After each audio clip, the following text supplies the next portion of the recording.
আজ আমরা বানাবো বাঙালির অত্যন্ত পছন্দের খাবার দই কাতলা। মাছটাকে প্রথমে ভেজে নিতে হবে নুন মাখিয়ে। ভেজে নেওয়ার পর কড়াইয়ের তেলে গরম করে জিরে, শুকনো লঙ্কা, তেজপাতা ও গোটা গরম মশলা দিয়ে হালকা নেড়ে চেড়ে নেব। তারপর কড়াইয়ে দিয়ে দেব পেঁয়াজ, আদা ও কাঁচা লঙ্কা বাটা। এরপর এই মশলাটাকে ভালো করে কষিয়ে নিতে হবে যাতে কাঁচা গন্ধটা পুরোপুরি চলে যায়।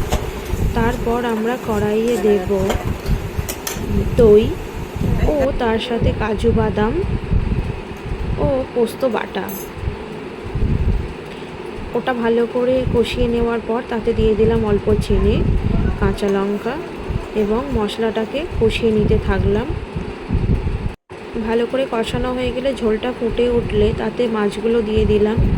দিয়ে 5 মিনিট ঢাকা দিয়ে ভালো করে মাছগুলোকে ফুটিয়ে নিলাম যাতে মাছগুলোর মধ্যে মশলা ঢুকে যায়। তারপর ঢাকনা খুলে আমরা দিলাম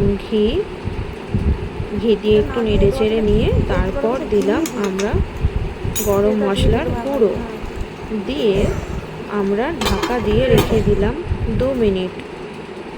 তারপর আপনি গরম গরম সার্ভ করুন দই কাতলা ভাত বা পোলাওর সাথে।